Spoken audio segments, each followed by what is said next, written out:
Fala pessoal do Explica Enem, tudo bem com vocês? Eu sou o Pedro, professor de Química Geral aqui no cursinho, e o tema de hoje da aula é tabela periódica. Sem mais delongas, vamos lá pro vídeo. Beleza, então galera, introdução às demais funções orgânicas. Bom, além do carbono, outros elementos também mostram-se presentes nos diversos compostos orgânicos existentes. Esses principais elementos formam os chamados CHOMPs, que é carbono, hidrogênio, oxigênio, nitrogênio, fósforo e enxofre. Ficou meio zoado aqui porque eu tinha esquecido de botar o nitrogênio aqui do meio, tá, gente? Foi mal. E além disso, os halogênios também são do grupo 7 lá da tabela. Eles também são bem presentes nos compostos orgânicos. E o aparecimento desses elementos vai caracterizar o surgimento de outras funções orgânicas, além dos hidrocarbonetos, as quais agrupam compostos com propriedades químicas semelhantes. Então, basicamente, o que a gente está falando aqui? Que ao adicionarem outros elementos à cadeia carbônica, nós formamos novas funções orgânicas. Nessas funções orgânicas, nós teremos propriedades químicas semelhantes, e o que vai caracterizar essas funções orgânicas é o aparecimento de estruturas químicas similares dentre esses compostos que pertencem à mesma função orgânica. Assim como os hidrocarbonetos, a sua principal característica é ser formado exclusivamente por carbono e hidrogênio, nas nossas novas funções orgânicas, teremos alguns grupos, algumas peculiaridades em cada molécula que vai torná-la daquela função. Nós temos aqui as principais funções orgânicas, não é mesmo, minha gente? Aqui as principais funções orgânicas, que são as oxigenadas, as nitrogenadas, as halogenadas, as sulfuradas e os compostos organometálicos. Eu não quero que vocês decorem assim, direto, mas eu trouxe esse resuminho aqui para, se vocês quiserem copiar, se quiserem tirar print, podem ter ele como uma referência para vocês, beleza? Só dando algumas dicas aqui, ó. Esse R, ele significa uma cadeia carbônica, tá? Quer dizer que tem vários carbonos aqui ligados. Então, por exemplo, aqui, ó, na acetona, eu tenho uma carbonila, que é o carbono ligado ao oxigênio, cercado por cadeias carbônicas. Pode ser cadeias ou só carbonos. Pode ser carbono aqui e acabou. Seria a propanona. Mas, enfim. E sempre que aparecerem esses R's aqui, quer dizer que são outras cadeias carbônicas aqui, beleza? Só para vocês saberem. E, tipo assim, o que é muito importante de eu falar disso daqui é que, bastando você identificar... saber identificar essas funções, você já consegue matar algumas questões do Enem. Porque tem muitas questões do Enem que só tipo, te jogam lá um composto e falam: ah, quais funções estão presentes nesse composto? Então, olha aqui, a gente vai fazer uma questãozinha dessa agora, mas antes de fazer a questão, tenta dar uma olhadinha nisso daqui e tenta fazer a questão sozinho, beleza? Valeu! Bom, gente, aqui uma questãozinha para mostrar que às vezes basta só saber identificar algumas funções orgânicas que conseguimos responder alguns itens do Enem. A baunilha é uma espécie de orquídea. A partir de sua flor é produzida a vanilina, conforme a representação química, que dá origem ao aroma de baunilha.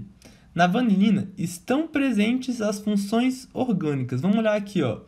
Primeira função orgânica, a gente tem aqui, ó, um fenol, que é uma hidroxila, um H ligado ao anel benzênico. Então, a gente caracteriza aqui um fenol, beleza?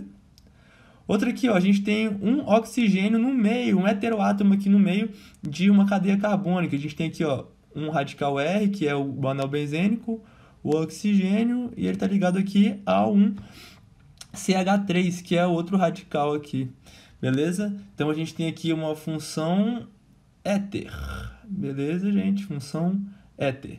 E por fim aqui, ó, esse aqui é meio esquisito, ele pode te confundir, mas o que ele está representando aqui, na verdade, ó, é que a gente tem aqui, ó, um C ligado ao anel benzênico, certo? A gente tem aqui um carbono. Quando esse OH está representado assim, o que ele quer identificar? Que a gente tem um H ligado aqui e uma carbonila aqui no final.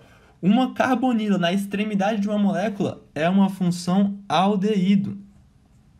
Beleza? Gente, só uma coisa, vocês não são obrigados a saber disso agora, quem está vendo isso pela primeira vez aí, mas só para ilustrar como, tipo, você sabendo essas funções, você consegue responder as questões do Enem, beleza? Então, a resposta aqui é aldeído, éter e fenol, letra A. Bom, gente, agora que nós demos início às outras funções orgânicas, vamos dar uma pontuada aqui sobre algumas diferenças que existem sobre como nomear esses compostos, beleza?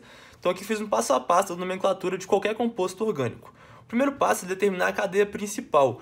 E nesse caso, a cadeia principal vai ter uma coisa a mais do que nos hidrocarbonetos, que é que a cadeia principal tem que conter o grupo funcional que vai caracterizar aquela função. Fora isso, tem que buscar o maior número de carbonos contendo as insaturações, caso hajam, né? Beleza.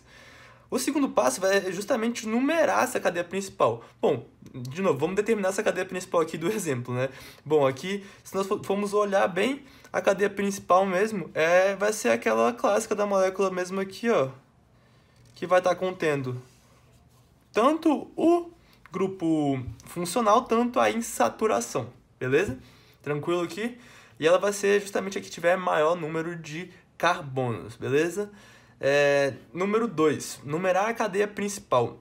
Quando a gente vai numerar a cadeia principal, a gente vai sempre iniciar por alguma das extremidades da molécula, certo?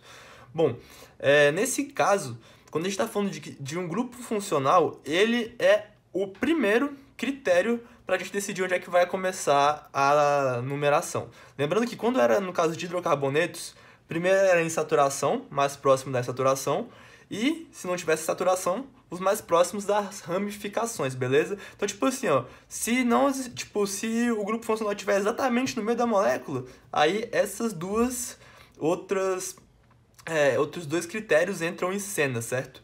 Mas, inicialmente, para a gente numerar uma cadeia principal de um composto com uma função que não é hidrocarboneto, a gente tem que procurar o carbono mais próximo do grupo funcional, e nesse caso, é esse carboninho bem aqui, que a gente vai chamar de carbono 1. Daí a gente vai numerando da esquerda, nesse caso aqui, da direita para a esquerda, né? 1, 2, 3, 4, 5, 6 e 7.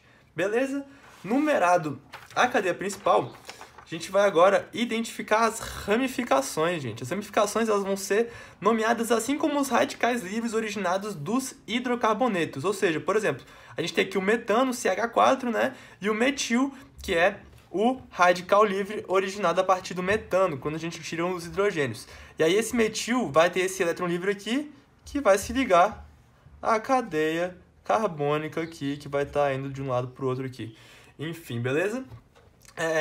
E essas ramificações vão ser colocadas em ordem alfabética e com um número identificando sua posição antes do nome da cadeia principal, certo? Então, tipo assim, as ramificações, elas vêm anteriormente ao nome da cadeia principal, beleza? Então, vamos aqui nomear essa molécula para dar exemplo. Como a gente já sabia, ó, a gente tem aqui numerada a cadeia principal, 1, 2, 3, 4, 5, 6 e 7, beleza? Vamos aqui olhar as ramificações. Bom, gente, as ramificações aqui, se eu parar para perceber, elas estão nos carbonos 4 e 3. No carbono 4 nós temos um etil e no carbono 3 nós temos um metil, certo? A gente tem aqui um etil e a gente tem aqui um metil, certo? Então nas ramificações, lembrando, a gente tem que colocar sempre em ordem alfabética. Então antes vem o etil. As ramificações vai ficar 4, etil, 3, metil. Beleza? Bom, daí a gente vai para o prefixo, gente. O prefixo é o número de carbonos, né? A gente sabe aqui que a gente tem 7. 1, 2, 3, 4, 5, 6, 7. Então, o prefixo vai ser ept, certo? Bom, o infixo, ele vai estar falando sobre a saturação. Nós já sabemos que existe uma saturação entre os carbonos 5 e 6, certo? Então, como a gente já viu anteriormente, a gente precisa dar a posição dessa saturação e o tipo de saturação. Então, a gente vai ter aqui, ó, 5 em, que é o infixo para os alcenos, beleza? E, por fim, o sufixo, né, que a gente vai estar determinando aqui a função, que é o sufixo -ol dos álcools.